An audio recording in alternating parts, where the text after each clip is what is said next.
그 감정을 지켜보는 게 너무 재밌어요. 와, 이런 마음이 올라오네? 이렇게 자꾸 분석을 해봐요. 그러면 감정의 전문가가 돼요, 여러분. 앞에 닥치는 일이 받아들일 만큼 마음이 허락해요?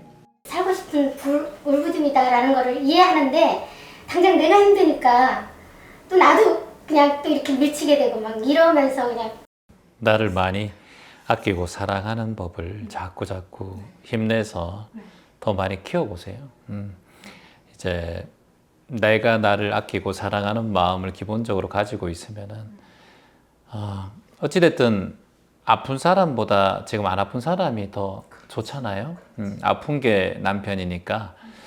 지금 현재 고통을 받고 있는 사람은 모든 게 부정적으로 받아들여져요.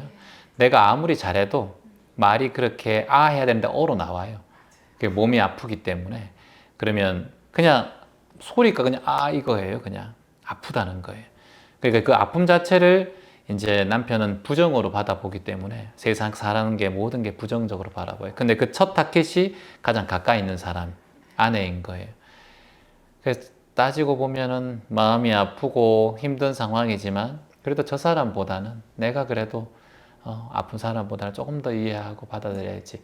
그게 가장 좋은 마음이에요, 사실은.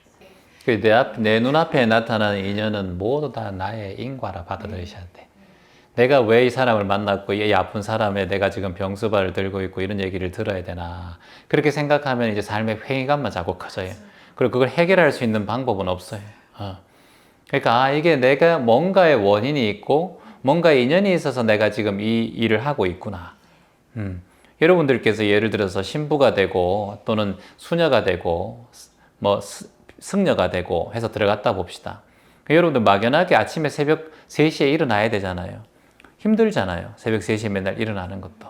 그걸 왜 내가 해야 되나? 그게 그냥 인연이 됐으니까 하고 있는 거예요. 그 선택에 있어서 나오고 싶고 그리고 그 포기하는 사람도 되게 많다고 하더라고요. 힘들어서 나오는 사람도. 수녀 되시는 그것도 굉장히 힘들대요. 그래서 그게 통과하기가 힘들다 그러더라고요. 그러다가 중간에 나오는 거잖아요.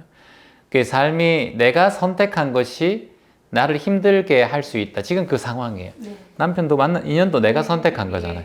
지금 이 상황이 나에게 온 거예요. 온 건데 그거를 두 개잖아요. 하나는 계속 그 길을 가서 하는 분, 그럼 포기해서 돌아가는 분. 이제 이 선택은 이거 둘 중에 하나밖에 없어요. 그럼 내가 이걸 포기하고 남편을 낳아버리고 어떤 것도 신경 쓰지 말고 내 인생을 산다. 이래서 내가 행복할 것인가? 아니면 이 사람을 같이 지금 이렇게 그래도 지금 어찌됐든 아웅다웅 하면서 이 사람이 생명이 붙어 있을 때까지 같이 함께 하는 것이 옳은 것인가? 그걸 본다면 이제 본인이 결정할 수 있어요. 그러면 분명해져요. 두 선택은 어떤 것이 잘못은 없어요. 그러니까 본인의 선택이니까 그건 존중합니다. 그런데 내가 앞으로 생각했을 때 마음이 지금 힘들지만 앞으로 20년 뒤에, 앞으로 10년 뒤에 내가 마음 편안한 것은 어떤 게 더 편안할까? 돌이켜보면 그래, 이렇게 살아야겠다 이런 마음의 결정이 있을 거예요. 덕분에 수행도 하잖아요. 그러니까 덕분에 수행도 하게 되고. 응원의 박수 한번.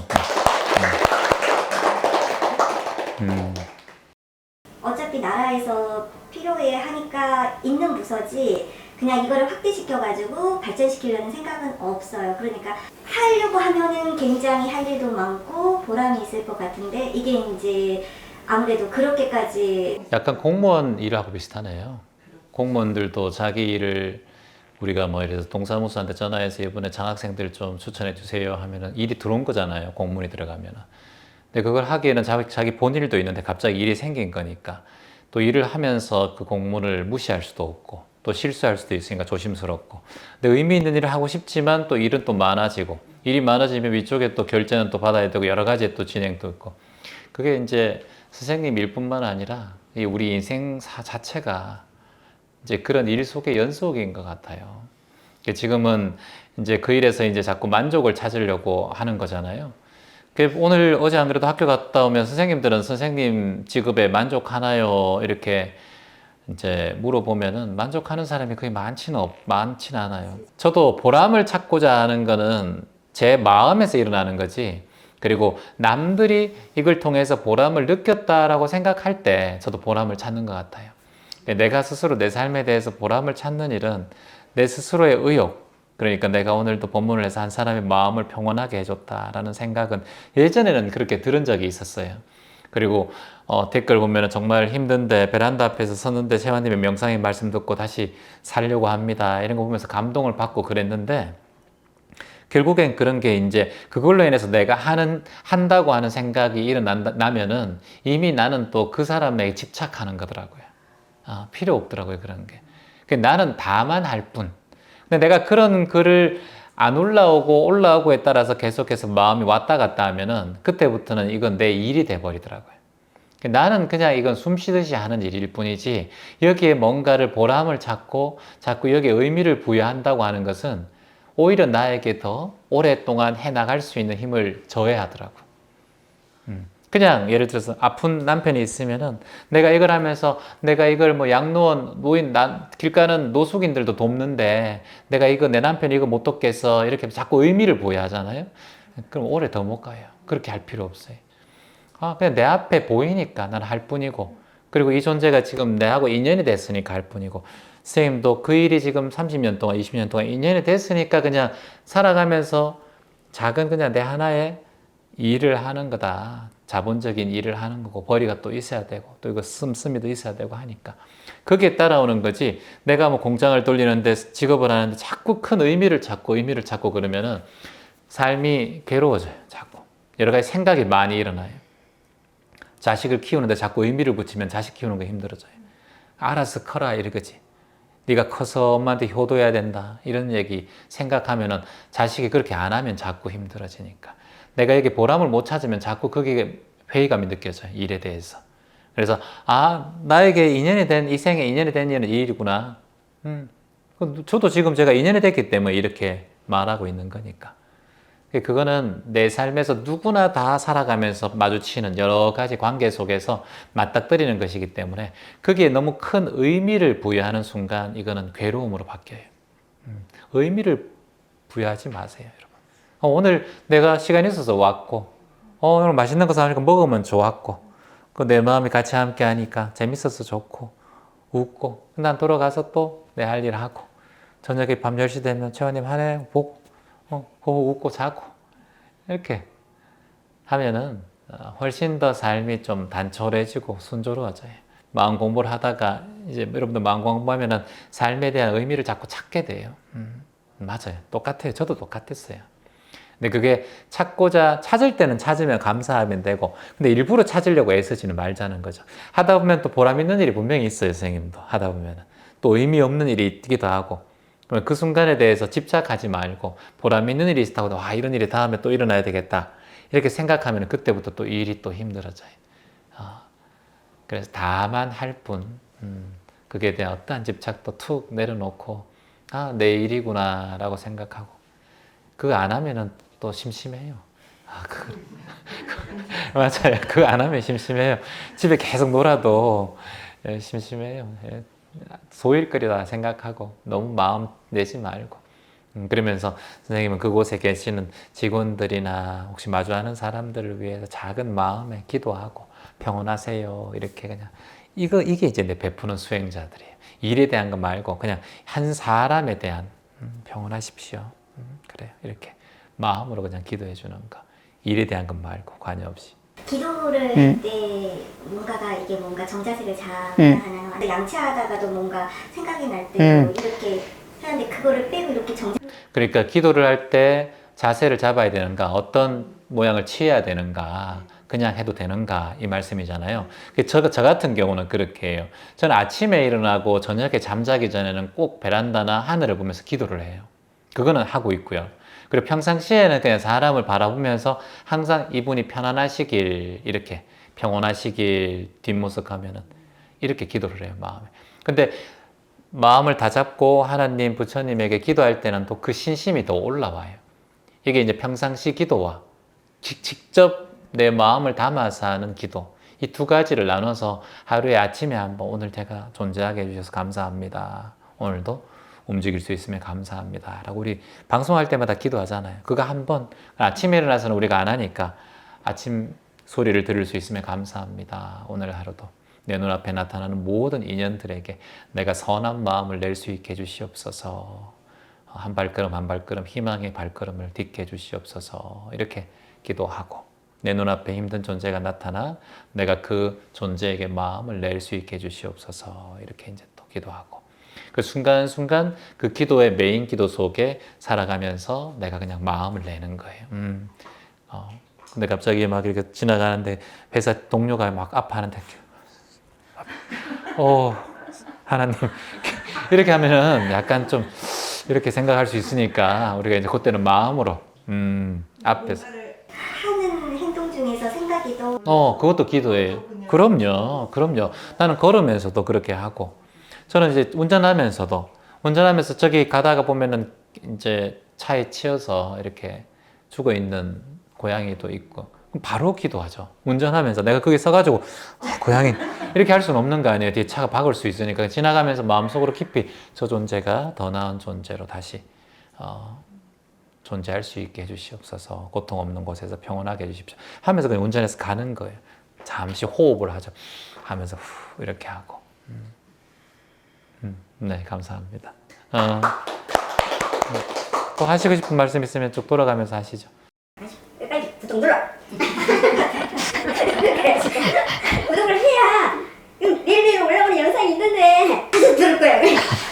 영상 2,000개가 넘는데 어떻게 찾아요? 1일차부터 100일 명상을 해라. 이게 들어보니까 너무 좋다는 거예요. 그래서 너무 좋아하더라고요. 그래서 스펀지가 쫙쫙 빨아들여요. 희망을 전달하셨네요. 그런 도반이 그런 친구가 그런 인연이 옆에 있으면은 공부하는데 더 도움이 되죠. 식구들이지만 그냥 식구들도 그냥 편안한 마음으로 바라보다 보니까 그냥 취업이 맞지 없더라고요. 그래서 뭐 저번에도 애들 뭐 취업이 그때 그만둬갖고 애들이 막 직장을 못 구하고 막 그럴 때도 그냥 좀 지켜봐 줬어요. 제가 뭐 어떻게 해줄 수 있는 방법이 없으니까. 그러다 보니까 이제 큰애도 들어간 지 지금 얼마 안 됐고 그래서 그냥 지금도 둘째는 그냥 지켜보고 있는 중. 막내도 그렇고 조금 신랑하고는 옛날에는 진짜 많이 좀 제가 힘들었죠. 제가 막 저를 막 들들도 못 갔으니까. 근데 지금은 오늘 아침 같은 경우도 이제 딸내미를 샌드위치를 싸줬어요. 도시락으로. 그래서 이제 신랑 나가면서 먹으라고 제가 신랑 것까지 같이 쌌어요. 근데 이제 식탁에 있으니까 이거 나가면서 먹으라고 하니까 이렇게 한번 보더니 안 먹어. 이러고 이제 좀 이렇게 탁하면 치고 나가더라고요. 그래서 내가 조금 올라올 것 같은데 그 자리에서 아이고 내가 먹게 해주셔서 감사합니다. 내가 진짜 조금 변했구나라는 거를 오늘 진짜 많이 느꼈어요. 맞아요. 조금 기분입니다.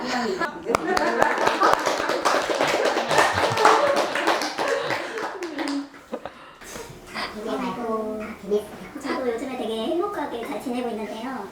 요즘은 시각화하는 게 너무 재밌어가지고 알아차리고 있는데 제가 하는 일도 예전에 처음엔 정말 돈을 벌려고 시작했던 일인데 지금은 이렇게 이 차 한 대를 닦아줌으로 해서 이분이 하는 일이 더 잘 되고 그래서 그 가족들과 또 그 회사 직원들도 잘 되고 막 이런 시각화를 막 이제 하면서 닦으니까 그것도 매사에 막 적용을 하니까 너무 재밌는 거예요. 그렇지.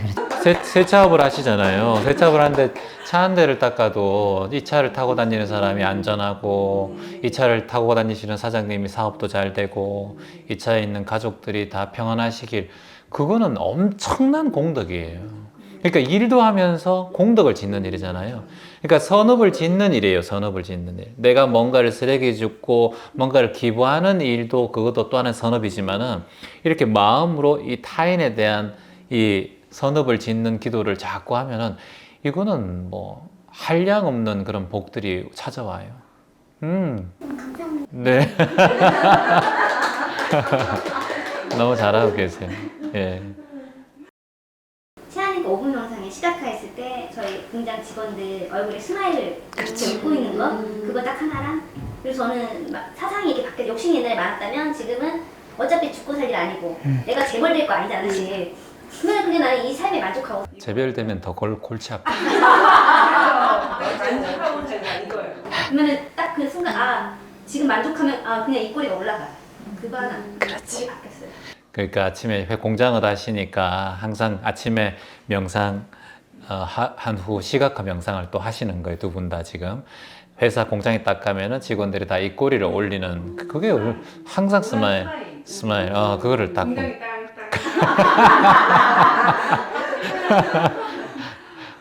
그렇게 그거 얼마나 행복한 일이에요. 사람이 웃는 것보다 더 감사한 일이 있습니까? 우리가 전부 다 웃으려고 행복하려고 행복이 미소잖아요. 그걸 시각화하는 것 자체.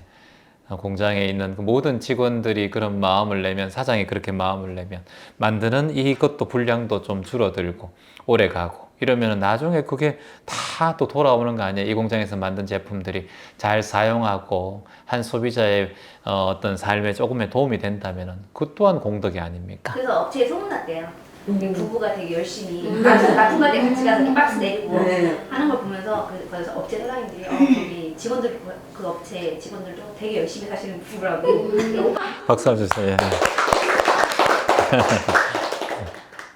알아차림 하려고 처음에 그냥 저도 막 이렇게 하다가 자꾸 이제 방송에서 본문에서 이제 알아차림 사띠 자꾸 말씀하니까 이게 자꾸 이제 스며드는 거예요. 나도 모르게. 이게 그렇지. 이렇게 그러다 보다가 알아차림. 내가 지금 약간 교주는 종교가 있는 사람을 교주라고 하는 거예요. 그러니까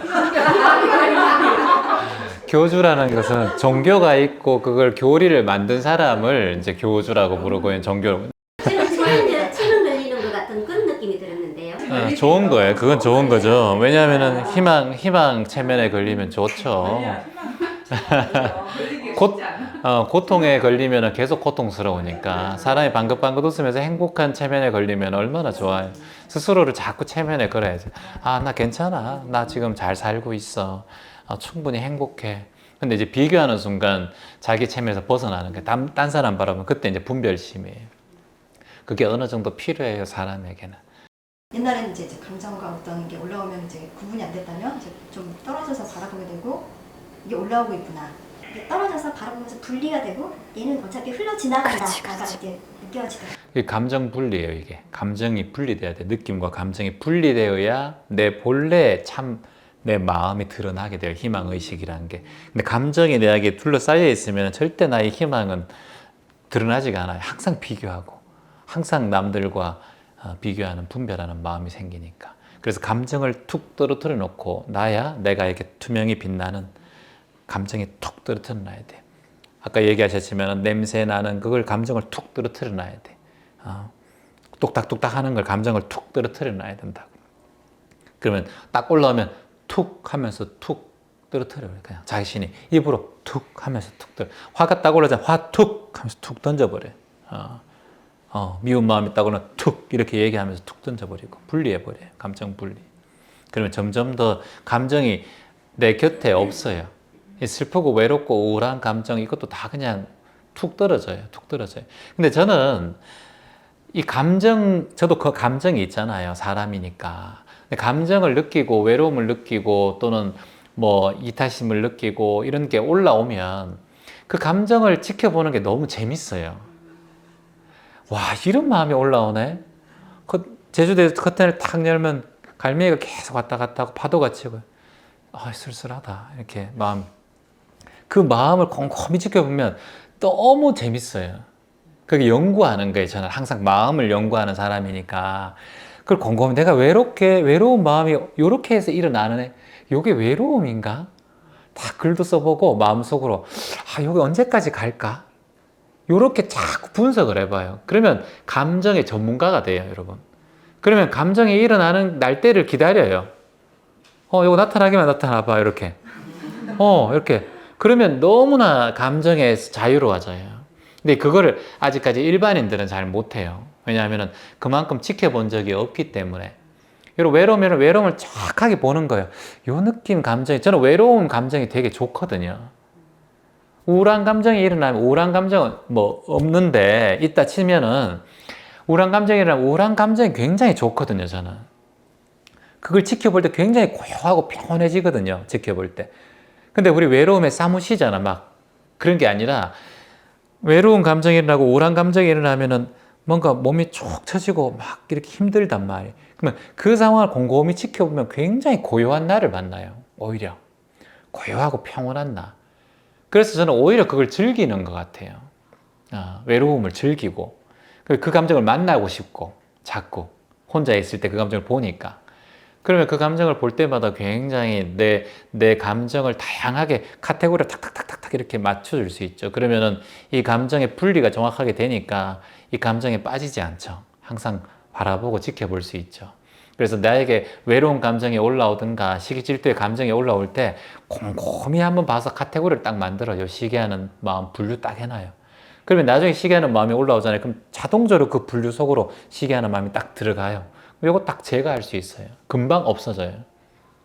근데 우리는 그걸 분류하지 않고 비교하는 마음, 온몸으로 비교하는 마음 생겨버리고, 시기하는 마음 온몸으로 하루 종일 시기하는 마음이 생겨버리잖아. 화가 올라오면 온몸으로 화가 올라오잖아. 그러니까 이게 그 순간 호흡으로 탁 알아차리고 보는 순간 화가 올라왔다 하더라도 금방 사라지고 이 사람한테 나의 화를 그냥 잠시 묵어나고 호흡하고 그대로 다음 행동과 말을 하는 거예요. 잘했네요. 그렇게처럼.